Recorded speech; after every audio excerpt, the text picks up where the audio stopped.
안녕하세요.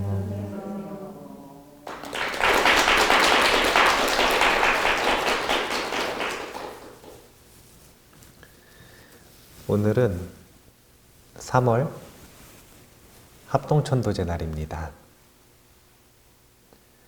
합동천도제 하기 전에 죽음 수업 법문하는데요. 교재는 평화로운 죽음 기쁜 환생 보고 있습니다. 한 장씩 보고 있는데요. 오늘은 3장 공부할 차례인데 이 3장은 마음의 본성이 무엇인가 라고 하는 것에 대해서 공부하는 내용이고요. 마음의 본성이 빛, 광명이라고 하는 주제이고요. 이 마음의 본성이 광명이기 때문에 우리는 죽음을 맞이할 때 누구나 광명을 만나는 기회가 있다. 그 기회를 어떻게 포착할 것이고 어떻게 잡을 것인가? 그 기회가 어떤 기회인가? 이런 전반적인 내용을 한번 공부해 보도록 하겠습니다. 자, 넘어가면 이제 보이시는 분은 멀리 계셔가지고 안 보이시는 분은 읽지 마시고 보이시는 분은 같이 읽어볼게요. 광의는 마음의 바탕이고 궁극의 평화와 그것의 지혜다. 죽을 때 광의가 그대로의 모습으로 나타날 때 우리는 광의를 알아볼 수 있도록 준비해야 한다. 우리가 그 상태를 계속 유지할 수 없더라도 단지 광의에 대한 기억만으로도 많은 고통과 혼란이 줄어들 것이다. 이제 불교를 유심론이다라고 평가를 해요. 유심론이라고 하는 건 마음으로부터 근원을 찾는다는 거예요. 마음뿐이 없다 이런 말은 아니고 모든 것의 근원으로 마음을 찾습니다. 그리고 마음으로부터 근원을 찾기 때문에 마음에 대한 신심이 대단해요. 마음에 대한 신심이라는 게 무엇인가? 마음이 본래 청정한 광휘, 빛이다 라고 하는 것에 대한 믿음을 전제로 하고 있어요. 그렇기 때문에 마음의 본질을 깨친 부처님께서도 광명을 놔두시는 것이고 그 길 안내가 되는 가르침도 눈을 밝게 하는 광명이 되는 것이고 그리고 승단 역시 임세에서 현세에서 불자들에게 길잡이 안내가 되는 의지처가 되는 광명이 되는 것이고 광명이 될 수 있는 이유가 무엇이냐면 불법승 삼보가 마음이라고 하는 하나의 공유물을 가지고 차별을 나타낸 것인데 이 마음의 본성이 광명, 빛이기 때문이다. 근데 여기서 빛, 이 뉘앙스와 광명, 뉘앙스와 광휘, 뉘앙스 다른가요? 안 다른가요?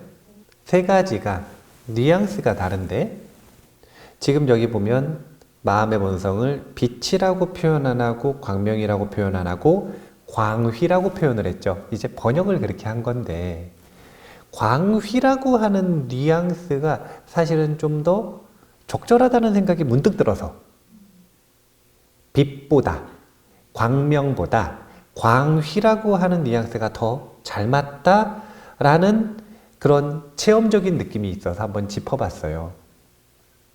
우리가 빛이라고 하고 광명이라고 하면 자꾸 밝은 걸 찾으려고 그래요. 그거는 가시광선. 그러니까 우리 눈에 가시광선만 보인다고 가시광선이 빛의 전부인 줄 아는 거예요.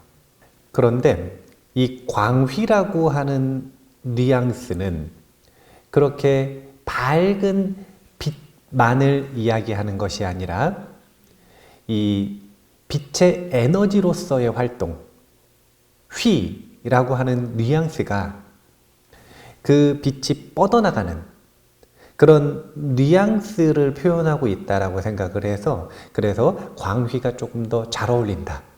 이런 생각이 있는데 우리의 마음의 본성이라고 하는 건 마음이 고요해지기만 하면 우리는 이 광휘를 경험할 수 있다. 그리고 그 광휘를 경험한다라고 하는 건 다른 게 아니라 밝게 알고 보는 힘을 경험할 수 있다. 이런 부분들을 공유한 채 오늘의 이야기를 계속 보면 좋을 것 같아요. 마음의 본성은 빛이다, 광이다. 이 전제로 계속 죽음에 대해서 보겠습니다. 다음 페이지 볼까요? 한 문단 다 읽어볼게요. 호흡이 멎은 뒤에 마음의 참본성이 일어나면 우리는 궁극의 본성 또는 그 통로를 지나간다.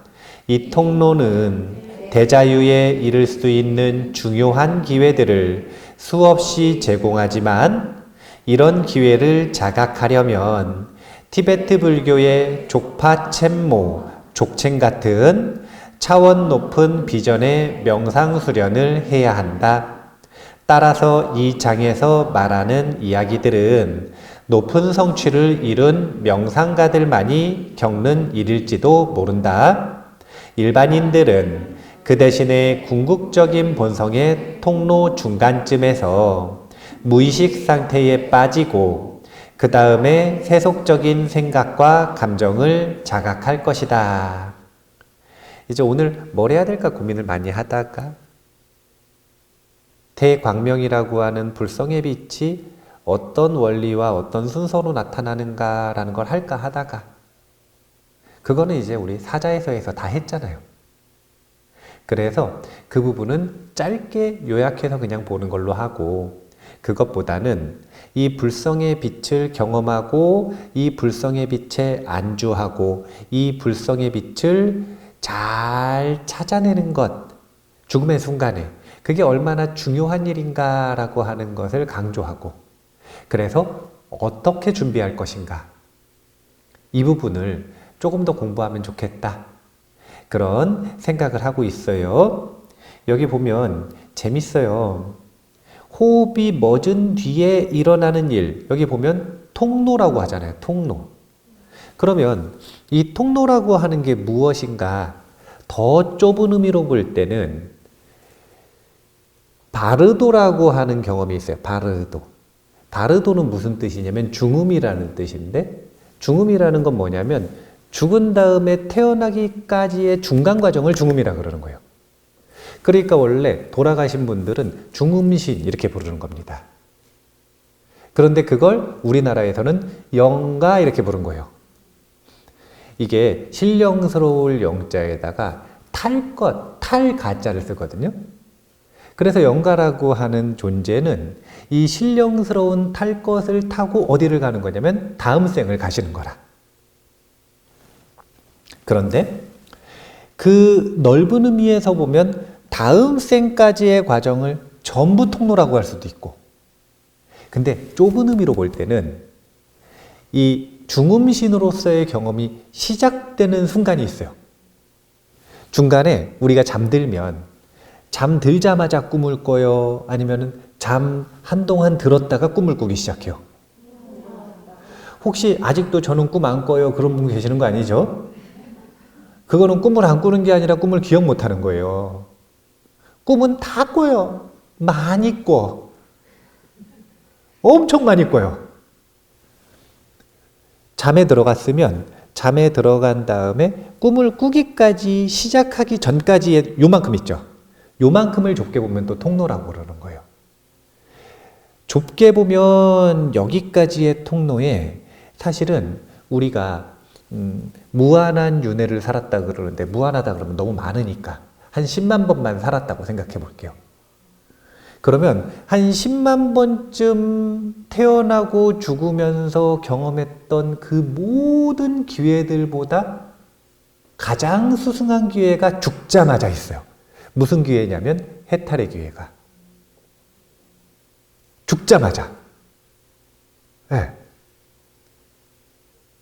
얼마나 더 수승한 기회라고 이야기를 하냐면 이 죽음에 대해서 연구하고 준비한 수행자들은 죽음의 순간 이후에 나타나는 이 본성의 빛과 하나 되는 시간, 이 시간이 1분이면 100년 수행한 것보다 낫대요.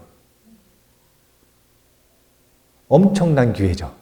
100년을 그냥 절에 다닌 거 말고 100년 진지하게 수행한 것보다 그 불성의 빛과 1분 함께 있으면 수행의 성취가 더 뛰어나대요. 그게 왜 그런지는 우리가 사자에서에서 어떤 악조건들이 다 사라지는지에 대해서 자세하게 얘기했으니까요. 그 강의 보시고요. 근데 여기서는 이 통로가 있는데 이 통로에는 대자유에 이룰 수 있는 중요한 기회들이 있다는 거예요. 이 통로를 바르도의 시작이 되는 이 꿈이 시작되는 거기까지로 보든 아니면 다음 생이 시작되는 49일 뒤까지 보든 관계없이 이 속에는 대자유에 이루는 힌트들과 방법들이 쭉 있다는 거예요. 그러니까 대자유에 이르는 길은 공부한 사람한테만 주는 거예요? 아니면 누구한테나 주는 거예요? 사실은 누구한테나 주는 거예요, 지금. 근데 문제는 뭐냐면 공부를 안 하면 그게 기회인 걸 몰라요. 이게 문제라. 기회는 누구한테나 열려 있지만 그게 몰라서 그냥 지나친다. 그러니까 죽음을 배운다라고 하는 건 그런 이유 때문에 배우는 거 아닙니까? 그거 아셨어요? 죽자마자 광명이 나오는데 그 광명이 해탈하는 최고의 기회다. 이런 거 아셨어요? 아니 그러면은 배우기 전에 아셨어요? 아니 왜 이거를 왜 모르느냐 이거예요. 그 무슨 뭐 아파트 청약하면은 돈 많이 버는 기회다 이런 건 아는데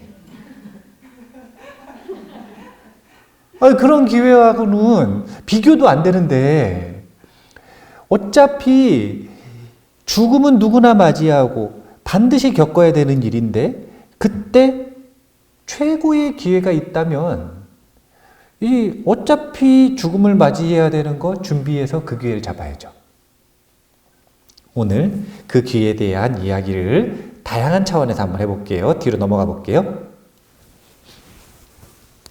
이제 티베트 스승들이 그 죽음 이후의 광명에 대해서 다양한 언어로 가르침을 주셨는데 롱첸 랍잠의 가르침, 롱첸 랍잠 림포체쯤 되겠죠. 자, 한 문단 같이 읽어볼게요. 본래의 자각이 끊임없이 일어나는 방식을 통해서 흙, 물, 불, 공기는 공간으로 분해된다. 그 다음에 공간은 광의로 분해된다. 그때 6가지 감각과 우주의 바탕이 궁극의 영역으로 분해된다. 그대의 마음은 몸으로부터 분리될 것이다. 그대의 본래의 자각은 현상계로부터 자유로워질 것이다. 모든 개념으로부터 자유로운 궁극의 몸, 위대한 원초적 순수함이 일어날 것이다.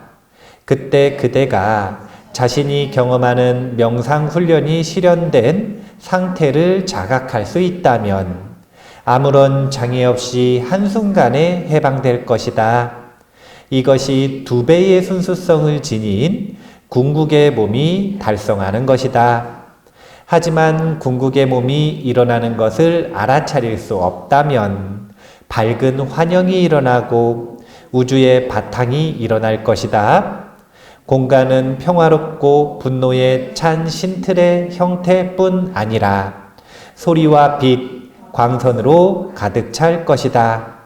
그대가 그것을 스스로 일어나는 것으로 이해할 수 있다면 그대는 해방되어 본래의 상태에 곧 깨달음을 얻을 것이다. 따라서 모든 모습들이 스스로 일어난 그대 자신의 빛이라는 것을 아는 것이 매우 중요하다.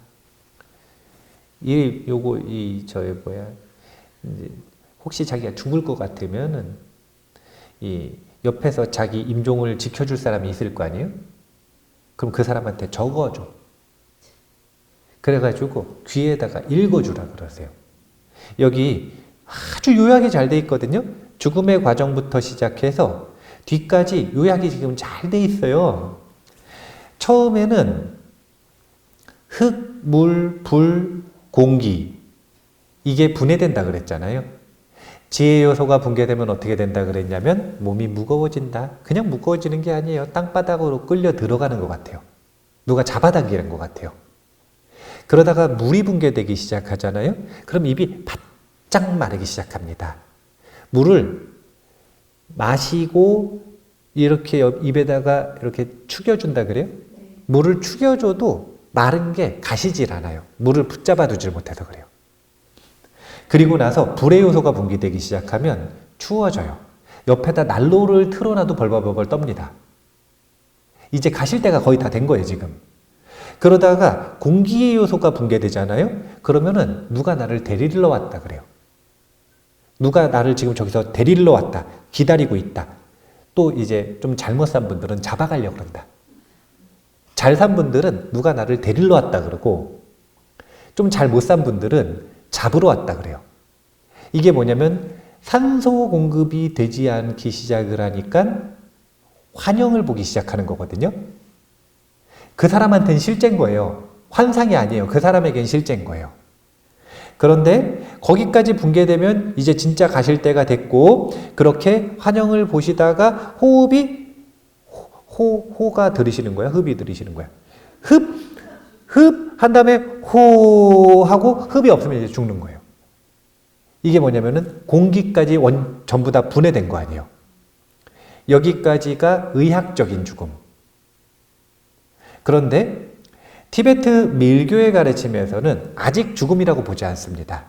왜냐하면 흡 하고 호 하면은 뭐가 나왔냐면은 산소하고 이산화탄소 이런 공기가 나왔어요. 근데 이런 공기의 흐름과 함께 연동해서 움직이는 에너지의 흐름이 있거든요. 이걸 뭐라 그러냐면 미세한 호흡이라 그래요. 우리가 단전호흡 그러면은 단전으로 공기가 내려가는 줄 알지만 공기는 절대 단전으로 내려가지 않아요. 아무리 단전호흡을 해도 공기는 폐로 가요. 그럼 뭐가 단전으로 내려가냐면 미세한 호흡. 마음 따라 미세한 호흡이 단전으로 내려가는 건데 그 호흡이 만들어내는 일종의 에너지 흐름이라고 보시면 돼요. 근데 그 에너지의 흐름이 아직 끊어지지 않았기 때문에 내적 호흡이 끊어지지 않았기 때문에 티베트 밀교에서는 아직 죽음이 아니라고 하는 거예요. 그러면 아직 내적인 호흡이 있는 상태에서 어떤 일이 벌어지냐면 이제 공기가 공간으로 분해되고 공간이 광휘로 분해된다. 이 공간 자체가 광휘로 분해되는 경험을 하는 거예요. 지금 우리를 묶고 있었던 모든 요소들 지, 수, 화, 풍, 공이라고 하는 모든 요소가 분해되니까 순수한 뭐만 남는 거냐면 마음의 본성만 남는 겁니다. 이 과정 속에서 첫 번째 지, 수, 화, 풍까지 붕괴가 되면 어떻게 되냐면 육체가 멈춰버려요. 여기서 말하는 육체의 대표적인 게 뭐냐면 두뇌가 멈춰요. 그러면 마음은 너무 기뻐. 드디어 나를 방해하는 자아가 멈췄어요. 자아의 활동이 잠깐 잠복한단 말이에요. 잠복. 자아가 완전히 사라지진 않았지만 이 자아를 활동하게 하던 매개체 두뇌가 멈추니까 활발하게 활동을 못해요. 그러면 장애가 싹 사라져. 그럼 마음의 본성이 드디어 90년 동안 감옥에 갇혀 있다가 지옥에 살았으면 90겁 동안 감옥에 갇혀 있다가 축생으로 살았으면 10년 감옥에 갇혀 있다가 드디어 방해 없이 본인의 본성을 내뿜을 수 있는 순간이 온 거예요. 이때가 죽음 직후입니다. 그래서 죽음 직후라고 하는 건 살아있는 내내 우리가 마음을 보지 못하게, 마음의 본성을 보지 못하게, 마음의 수행을 하지 못하게 방해했던 방해꾼이 사라진 때예요. 우리를 수행하지 못하게 방해하는 방해꾼은 누구죠? 맞아요. 남편도 아니고 부인도 아니고 자식도 아니고 친구도 아니고 나 자신이에요. 그런데 나 자신이 활동을 탁 멈춰주니까 어떻게 되는 거냐면 기회가 오더라. 그래서 아까 보면 이 숙련된 명상 수행자들은 마음의 본성이 드러났을 때 그 마음의 본성에 머뭅니다. 왜 그런 줄 아세요? 평상시에 고요한 마음에 머물러 버릇했기 때문에 그래요. 제가 얘기하잖아요. 명상 수행할 때랑 똑같아요. 뭐가 똑같냐면 명상 수행할 때 제가 요즘에 이 흔드는 얘기를 자주 하는데 마음이 불안하다는 건 물통이 있는데 그 물통에 밑에 진흙이 있다고 볼게요. 그러면 마음이 불안하다는 건 무슨 뜻이냐면 마음을 막 흔든 거예요. 그럼 진흙이 떠오를 거잖아요. 그러면 이 떠오른 진흙 때문에 불안해요, 지금. 그러면 어떻게 하면 마음이 편안해지냐면 다시 진흙이 가라앉으면 편안해지거든요. 그러면 흔들어가지고 지금 불안하면 어떻게 해야 돼요? 가만히 있어야 되죠. 가만히 있어야 되잖아요. 그런데 사람들은 이렇게 흔들어서 불안하니까 저렇게 흔들어요. 저렇게 흔들어서도 안 되면 이렇게 흔들어요. 온갖 방법을 찾아. 그래서 계속 흔들어. 왜냐하면 가만히 있는 걸 못 견디겠으니까요. 뭐라도 해야 될 것 같으니까. 그래서 너무 재밌는 게 명상을 하잖아요? 그러면은 앉아가지고 1시간 있으면 마음이 고요해져요. 저는 안 그렇던데요? 2시간 있으면 고요해져요. 저는 안 그렇던데요? 10시간 있으면 고요해져요. 왜냐면 가만히 있잖아. 평상시보다 훨씬 더. 그러면 그때부터가 중요한 거예요. 누구나 고요해졌을 때 고요한 마음의 광명을 경험할 수가 있는데 그 마음의 광명에 머무를 것인가 또 흔들 것인가가 차이인 거예요. 그게 답이다라는 걸 모르면 어떻게 되는 거냐면 마음이 고요한데 불안해. 무슨 생각을 하냐면 이게 맞나? 이러고 있어도 되나? 빛을 보라 그랬는데? 나는 빛이 없는데? 아니, 밝게 알고 있으면 됐지. 무슨 자꾸 가시광선을 찾아요. 가시광선은 그때 손을 드세요. 그러면은 옆에 도반한테 이렇게 눈에다가 후레쉬를 비춰드릴 테니까 정 가시광선이 보고 싶으면 눈앞에다가 그때 불을 켜든지 그거 해줄 테니까 그냥 마음이 고요하고 밝게 보고 있으면 된 거예요. 제가 이 이야기를 자주 하는 이유는 다른 게 아니라 그 고요한 마음에, 밝은 마음에 머무르는 힘이 바로 죽음에도 그대로 적용이 된다는 거예요. 이때 숙련된 명상가는 그 고요한 마음, 밝은 본성에 머문다. 그런데 명상 수련을 하지 않은 사람들은 뭐가 시작된다 그러냐면 여기서 궁극의 몸이 일어나는 것을 알아차릴 수 없다면 밝은 이제 환영이 일어나고 우주의 바탕이 일어나서 온갖 평화롭고 분노에 찬 신들의 형태와 소리와 빛, 광선으로 가득 찰 것이다. 이건 무슨 얘기냐면 환상이 시작된다는 거잖아요. 망상이 시작된다는 거잖아요. 이유는 다른 게 없고 본인이 그 밝은 마음에 머무르지 않겠다라고 결정했기 때문에 그러는 거예요.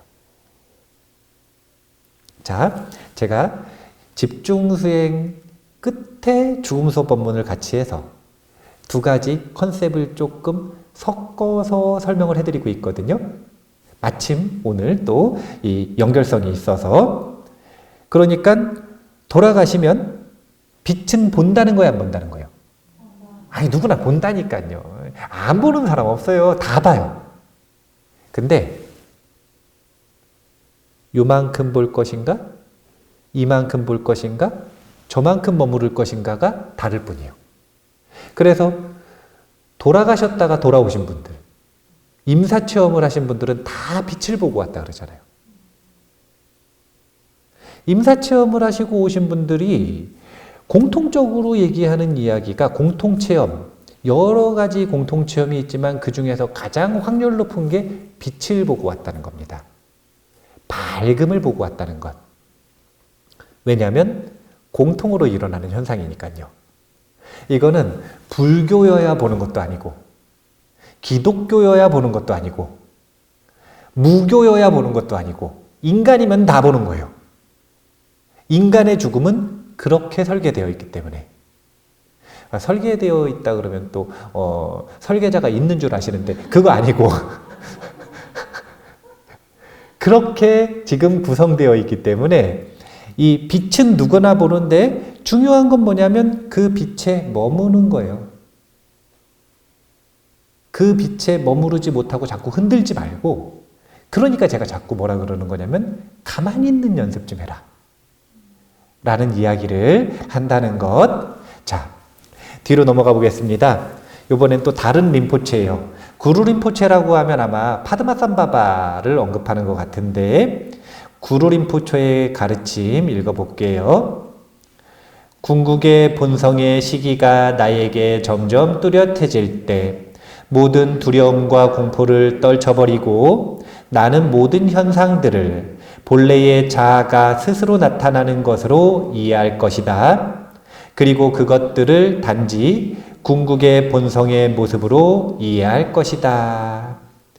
이제 잠잘 때 꿈 꾸면 꿈에서 온갖 일이 일어납니다. 해몽하러 가지 마시고, 그 꿈은 그냥 내 업의 발현이에요. 어디서 온 거 아니고요. 그냥 내 마음에 업이 반영되어서 나타난 환영, 영화 같은 거예요. 영화. 이걸 본질을 꿰뚫는 연습을 매일 밤마다 해야 돼요. 그럼 어떻게 되냐면 죽음 이후에 나타나는 영가의 경험들이 전부 다 자신의 마음의 반영이라고 하는 걸 꿰뚫어 알 수 있게 돼요. 구루 림포체는 그런 다짐을 하고 있는 겁니다. 내가 죽음을 맞이한다면 나는 모든 두려움과 공포를 떨쳐버리고 이 모든 현상들이 내 자아, 내 마음이 스스로 나타나는 것으로 이해할 것이다. 그렇게 꿰뚫어 볼 것이다. 스스로 다짐하는 것이고 제자들에게 알려주는 거예요. 그러니까 당연히 마음의 본성으로서의 광명이 나타나고 시작을 하는데 그 광명도 어디서 나온 거예요? 마음으로부터 나온 거예요. 그 뒤에 무서운 신이 오든 아니면 좋은 부처님이 오든 아니면 원수가 오든 아니면 친했던 사랑하던 누군가가 오든 그 모든 환영들은 전부 다 어디서부터 왔다고요? 마음으로부터 왔다. 이걸 꿰뚫어 알아야 그 속에서 우리는 해탈의 문을 찾을 수가 있는 겁니다. 혹시 해탈 못하면 다음 생에 축생으로라도 안 갈 수 있는 거예요. 아귀에 안 갈 수가 있는 거예요. 인간 몸을 선택해서 올 수가 있는 거예요. 윤회계를 벗어나지 못한다면 더 좋은 조건의 윤회를 선택할 수 있고, 이건 선택이 가능한 문제거든요. 천도의식이라고 하는 것의 본질이 뭐냐면 천도 옮겨준다는 거잖아요. 영가의 의식을, 원래 여기 지옥 가야 되는데 옮겨서 어디로 가려면 천상 가도록 옮기는 거, 극락 가도록 옮기는 거, 이게 천도잖아요. 그런데 재밌는 건 그래서 옮길 때 뭘 하느냐 이거예요. 다른 게 아니라 알려주는 거예요. 그 길은 지옥의 길입니다. 그 길이 아니라 이 길, 극락의 길을 선택하십시오라고 알려줘요. 그런데 알려줬는데 안 가면 어떻게 해요? 네? 그쵸. 내비둬야지. 어떡할 거예요? 잡으러 갈 거예요? 그러니까 본질이 뭐냐면 방법, 길을 알려주는 거예요. 길을 알려주면 그 알려주는 말을 잘 듣고 영가 본인이 뭘 해야 되는 거냐면 그 길을 선택해야 되는 거예요. 그러니까 이 길을 선택을 하려면 뭐를 알아야 되는 거냐면 지금 내 눈앞에 일어나는 아무리 무서운 경험들이 있더라도 거기 당연히 무섭고 혼도 빠지고 이러지만 그러면서 동시에 마음 한켠에서 뭐가 있어야 되냐면 이 현상들은 전부 내 마음에서 일어나는 일들이다. 이게 없으면 선택을 못해요. 무서워서. 예를 들면 이런 거예요. 자, 도깨비가 막 쫓아와요. 내가 죽었는데. 그래가지고 제가 이 응급처치 방법을 알려드렸잖아요.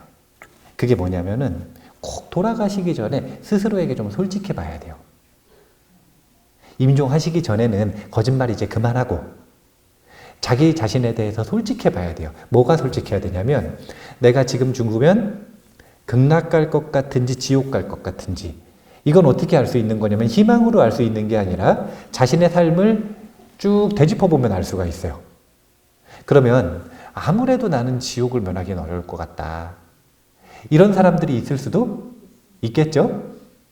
나는 무조건 극락까지. 지금은 그렇게 얘기할 수 있는데 죽음하고 가까워질수록 사람들은 양심적으로 변해서 그렇게 말을 못하거든요. 그러면 전략이 두 분은 정반대예요. 내가 극락을 갈 것 같다.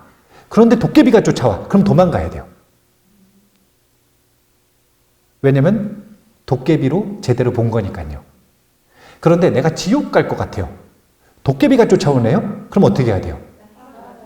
오히려 앞으로 달려가야 돼요. 그래서 손을 딱 잡아야 돼요. 왜냐면 도깨비가 쫓아오는 게 아니라 관세음보살이 쫓아오는 거거든요. 그런데 지옥 갈 업으로 보니까 관세음보살이 도깨비로 보이는 거예요. 그래서 내가 영락없이 지옥에 갈 것 같다. 그러면 스스로도 다짐을 하고 나는 빛이 아니라 어둠을 쫓아가겠다. 나는 편안하고 좋은 것들은 절대 쫓아가지 않고 나를 무섭게 하고 힘들게 하는 것만 쫓아가겠다. 그래야 돼요. 그리고 옆에 있는 도반한테도 얘기를 해줘야 돼. 계속 어둠을 쫓아가라고 얘기해달라고. 아니 이게 어쩔 수가 없어요. 전도몽상이라. 전도몽상이어가지고 거꾸로 보는 업을 가지고 있는 걸 뭐라고 그러는 거냐면 지옥중생이라고 하는데 그 업을 이미 가지고 있는데 어떻게 할 거예요? 한순간에 안 바뀌는데. 자, 이런 식으로 천도라고 하는 건 다른 게 아니라 그 존재가 더 좋은 선택을 해서 그 영가가 다른 좋은 조건으로 나아갈 수 있도록 돕는 걸 천도라고 한단 말이에요. 그러니까 우리가 자비도량 참법도 읽고 죽음 수업 법문도 듣고 그 다음에 또 합동천도제에 보면은 그 천도의식에 좋은 부처님 말씀들이 많거든요. 그게 다 뭐냐면 영가로서 어떤 선택을 해야 되는지 어떤 마음을 먹어야 되는지 이런 부분들을 안내해주는 안내서라고 생각하시면 돼요. 원리가 좀 이해되세요? 네, 좋습니다. 뒤로 넘어갈게요. 자, 그래서 이제 이 환상이 어떻게 일어나는가 링자 초키라고 하는 임사체험자의 경험을 한번 볼게요. 같이 읽어볼까요? 그녀는 분해를 경험하고 나서 개념을 기억할 수 없는 상태로 들어섰다. 명확하지 않은 시간을 보내고 난 뒤 그 상태에서 벗어났을 때 그녀는 머리 위에서 헬멧 모양의 5색깔의 빛을 목격했다. 그 빛의 중심으로부터 붉은 빛의 광선들이 밖으로 발산되었다. 각각의 광선들의 끝에는 인간의 몸과 동물의 머리를 한 존재가 서로 다른 옷을 입고 있었다. 그들의 활짝 열린 눈은 해와 달만큼 거대했다. 그들은 온갖 종류의 무기를 휘두르면서 벼락같이 소리를 질렀다. 때려 때려 죽여 죽여.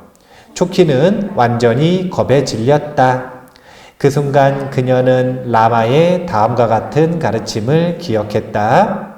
그대가 보게 될 빛들은 자신의 빛이요. 자동적으로 존재하는 그대 자신의 빛이다. 광선들은 자신의 광선들이다. 모습들은 자신의 모습들이다. 소리는 자신의 소리들이다. 모든 것은 그대 마음이 스스로 빛나는 것이다. 그녀는 생각했다. 그렇다면 저들은 진짜가 아니야. 그 순간 그들은 모두 사라졌다. 그녀의 두려움도 진정되었다. 그러니까 우리가 살아생전에는 지혜를 얻고 싶다라는 이야기를 해요, 안 해요? 공성의 지혜를 얻어도 공성의 지혜가 삶의 문제를 치트키처럼 해결해 주지는 못해요. 막 무서운 사람들이 날 현실에서 쫓아와요.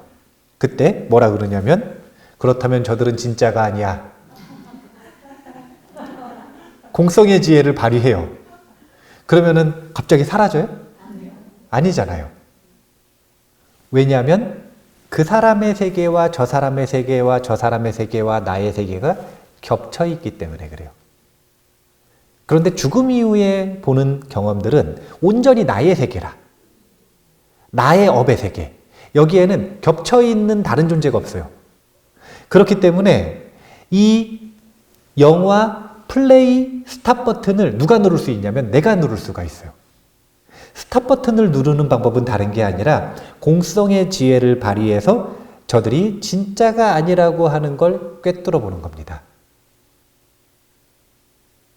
그러니까 죽음 이후에는 사실은 훨씬 더 지혜가 간절해지죠. 간절해지죠. 왜냐하면 효과가 좋으니까. 꼭 아셔야 돼요. 내 마음의 반영이라는 것. 자, 뒤로 넘어가 보겠습니다.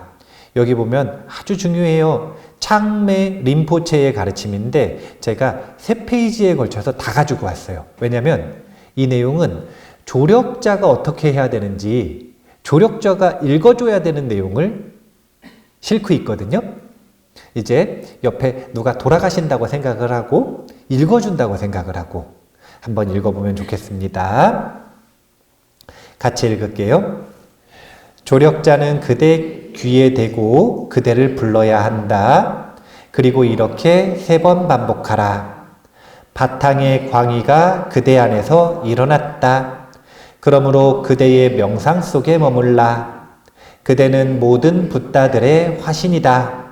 그대의 라마와 그대 마음의 참본성은 하나가 되었다.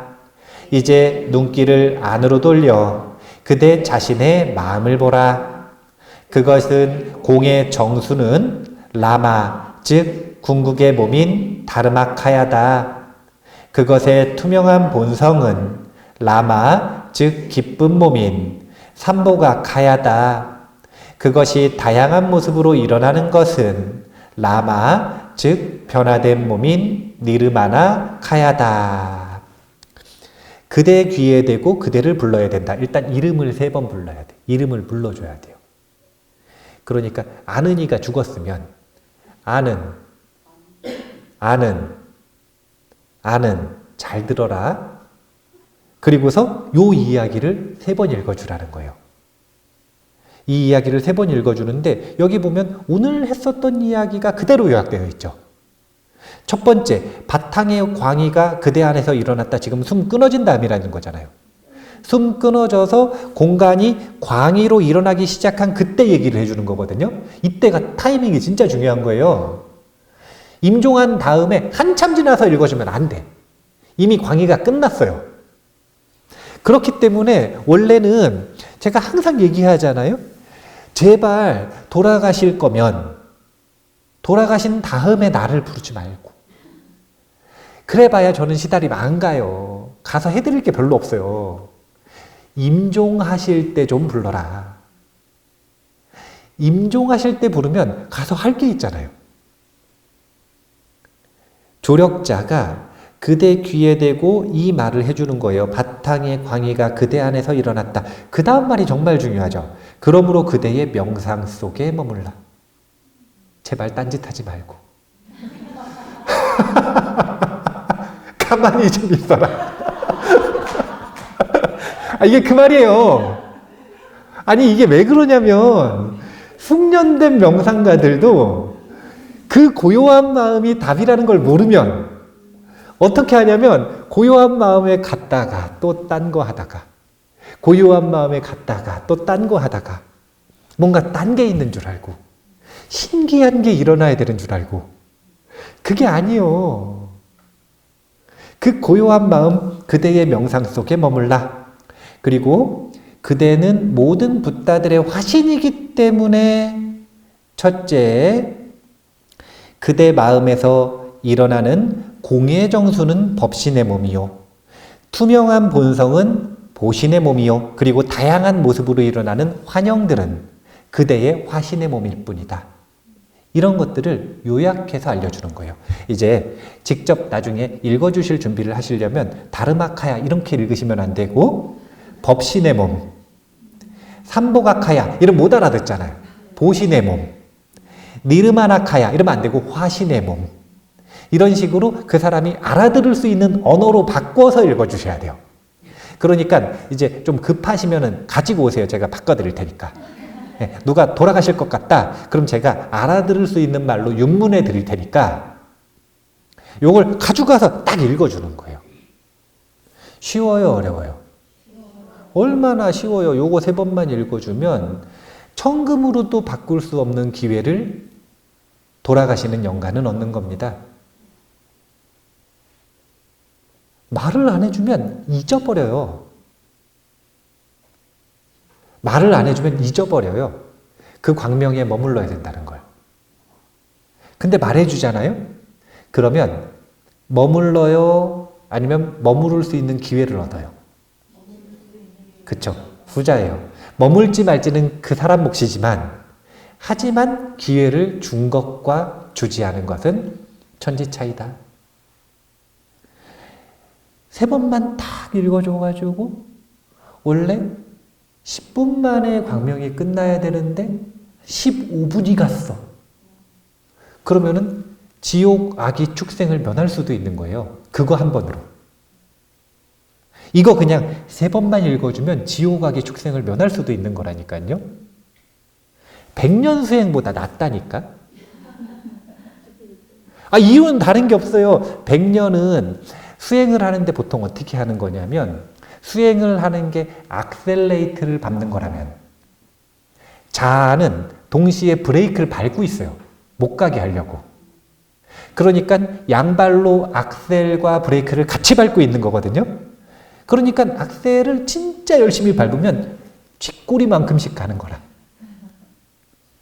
그런데 죽음을 딱 맞이하면은 브레이크 밟고 있던 자아가 딱 떨어졌어요. 그러니까 잠깐만 밟아도 확 나가지. 이해가 좀 되는 것 같아요. 자, 뒤에 또 있는데 시간 관계상 넘어갈게요. 요 창매 림포체의 가르침은 지금 요 자료가 저기 다음 카페 부타스쿨에 올려놨으니까 그거 보시고 활용하시면 돼요. 뒤에 또 있어요. 2페이지가 더 있는데 자세한 내용은 나중에 읽어보세요. 자, 마무리를 해야 돼요. 그래서 죽음 직후의 광명이 인생 최고의 기회다라는 내용인데 같이 읽어볼게요. 궁극의 본성은 우리의 타고난 권리이자 우리들 각자의 마음의 근원이다. 하지만 대부분의 사람들은 그것이 가진 훌륭한 모습을 거의 인식하지 못한다. 사후에 그것과 하나가 될 수 있다는 것은 더더욱 생각하지 못한다. 이 장을 읽으면서 우리가 마음의 본성에 대해 명상한다면 죽는 순간 진리를 깨달을 수 있는 굉장한 잠재력을 갖고 있음을 조금이나마 느꼈기를 바란다. 여기서 소개한 영적인 성취를 이룬 사람들 또한 처음에는 우리처럼 평범한 사람들이었다. 그들은 자신의 삶을 명상과 궁극의 본성에 대한 깨달음을 유지하는 데 바쳤다. 이 뛰어난 명상가들의 일이라고 생각을 하지만 그 뛰어난 명상가들도 처음엔 우리와 똑같았다 이거예요. 그럼 우리와 뭐가 달랐는가? 우리가 맛있는 거 먹으러 다니고 꽃 구경 다니고 친구 따라다니고 근데 그러면서 좋은 경험만 하는 건 아니고 또 그 속에서 지지고 볶고 속 썩고 그리고 또 힘들다고 멍하니 있고 이런 시간을 낭비하는 동안 그분들은 뭘 하신 거냐면 그 고요한 마음에 자신을 잘 유지시키는 훈련을 한 거예요. 그분들은 그 모든 것들을 다 포기하고 그 시간을 어디다 투자한 거냐면 마음의 본성과 하나 되는 훈련을 끊임없이 한 거예요. 그러니까 숙달도가 다를 수밖에 없어요? 아니면 똑같아야 돼요? 다를 수밖에 없죠. 네. 그렇기 때문에 그분들의 이야기가 굉장한 건 맞지만 그런데 그렇다고 해서 그분들이 처음부터 잘한 건 아니다라고 하는 걸 일단 첫 번째 아셔야 되고요. 그 다음 두 번째는 그래서 그렇게 명상의 상태, 마음의 본성, 고요한 마음에 자기를 잘 정착시키는 훈련을 하면 우리도 그렇게 될 수 있다는 거예요, 없다는 거예요? 그럼 얼마나 해야 돼요? 몇 년 해야 돼요? 몇 년? 3일만 해보소, 3일. 자, 뒤로 넘어가 볼게요. 3일 수심 천재보라고 하지 않습니까? 100년 탐물은 일조진이요. 3일 수심 천재보라고 하는데, 자, 여기 보면 이제 우리가 잠깐 닦은 게 얼마나 효과가 있는지 한번 볼게요. 같이 읽을게요. 약간의 명상도 죽음을 맞이할 때 우리에게 큰 도움을 줄 수 있다. 살아있을 때나 죽을 때 궁극의 본성을 얼핏 볼 수 있다면 그것은 우리를 평화롭고 기쁜 미래로 나아가게 하는 큰 공덕을 창조할 것이다. 단순한 명상과 기도도 우리 마음의 깊은 층으로 침투한다. 마음의 층들이 떨어져 나가는 시기에, 즉 우리가 죽음에 이르거나 더욱 깊은 의식 상태로 들어갈 때 우리는 명상의 열매를 거둔다.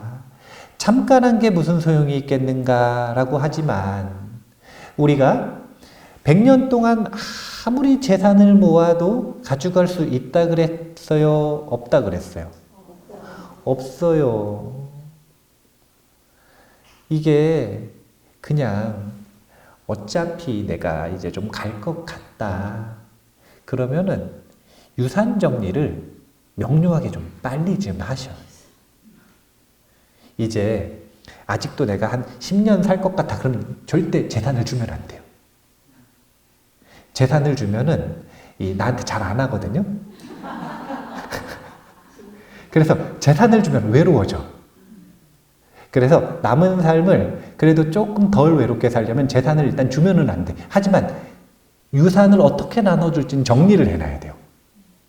그리고 그렇게 어떻게 나눠주겠다라고 정해놓은 게 굉장히 중요한 이유가 뭐냐면 그걸 정해놨다는 건 그 정한 대로 그 사람한테 재산이 가면 준 거예요? 아니면 뺏긴 거예요? 준 거잖아요. 마음을 그렇게 결정한단 말이에요. 그런데 그걸 못 결정하고 죽잖아요? 그러면 세상에 다 뺏기는 거예요. 나는 주기로 결정하지 않았는데 내가 못 가지고 가고 누가 가지고 가면 그건 뺏긴 거가 된단 말이에요. 그러면 죽을 때 도움이 안 돼요. 억울하니까. 어차피 100년 탐물은 하나도 못 가져가고 일조진이 되는 거예요. 대신에 딱 3일만 닦았어도 그 공덕은 나를 쫓아옵니다. 왜냐하면 마음을 직접 닦았으니까요. 마음과 같이 가잖아요. 신 외의 지물로서 다른 걸 모은 게 아니라 마음을 가꾼 거잖아요. 그럼 그 마음은 나랑 같이 가잖아요. 그래서 3일만 닦아도 죽음을 맞이할 때 큰 도움이 되더라. 이제 무량은 법부님 집중수행 때 며칠 하셨어요? 1일? 1시간. 1시간만 해도 도움이 된다.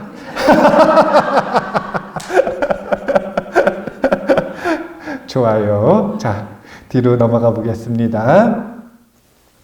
이거 읽고 마무리할 거예요. 이 서양 여성 페르마 오제르의 이야기인데요. 같이 읽어볼게요. 서양 여성인 페마 오제르는 불교를 믿은 지 몇 년 되지 않았을 때 병원에 입원하여 큰 수술을 받았다. 어린 시절 그녀에게 가장 행복했던 일은 시골길을 따라서 할아버지와 함께 마차를 타고 가던 일이었다. 할아버지가 돌아가신 뒤에 그녀는 자신이 죽으면 마차에서 할아버지를 만날 거라고 늘 상상했다. 그녀의 의식이 수술대 위를 떠돌아다니기 시작하자 그녀는 상상했던 것처럼 마차를 타고 갈림길에서 기다리는 할아버지를 보았다. 그녀가 막 할아버지에게 다가가려는 순간 붓다가 나타났다. 붓다는 할아버지한테 가려는 페마를 가로막으면서 계속 숨을 쉬라고 용기를 북돋아 주었다. 페마는 정말로 그렇게 했고 그 결과 지금도 건강하게 살아있다. 이 이야기의 핵심은 그녀가 비교적 짧은 시간을 수행에 바쳤지만 결정적인 순간 명상 체험이 되살아났다는 것이다. 따라서 우리가 생전의 마음의 본성에 대해 자주 명상하는 것은 매우 중요하다. 가려 그러는데 부처님이 오셨네? 부처님이 오신 거예요? 마음의 본성이 온 것이다 라고 말씀드렸죠? 마음의 본성이 온 것이다. 그럼 마음의 본성이 왜 왔는가? 다른 게 아니라 수행 공덕이 발현된 것이다. 아까 링자초키의 이야기에서도 보셨죠? 환영들이 무섭게 오는데 마음속에서 구루 림포체의 가르침이 생각났다 그랬잖아요. 일종의 그것은 구루 림포체가 오신 거나 마찬가지인데 오신 걸로 느껴지지만 그 본성은 마음의 기억들이 떠오른 것이다. 내 수행 공덕, 내 기억들이 떠오른 것이다. 이렇게 자기 마음의 종자, 마음의 밭에 좋은 종자들, 선한 종자들, 그리고 나를 잘 이끌어줄 수 있는, 나를 본성으로 이끌어줄 수 있는 좋고 유익한 종자들을 심는 것을 수행한다 이렇게 말하는 거예요. 그러니까 당연히 광명과 하나 되어서 아라한되면 최고 좋죠. 그런데 준비를 그렇게 못했다면, 나에게 예상보다 시간이 많이 없었다면, 그러면 하루라도 좋으니 수행을 하고 죽음을 맞이하는 것이 훨씬 더 도움이 된다. 그렇게 생각을 하시고 일단 첫 번째는 하루라도 수행하려고 노력하시고, 두 번째는 꼭 조력자를 지정해 놓으란 말이요. 글을 준비해가지고 내가 죽기 전에 귀에 대고 얘기해 줬으면 좋겠는 내용이 있잖아요. 그거를 내용을 정리를 하세요. 그래서 누구한테 읽어달라고 할지도 정해놔야 돼.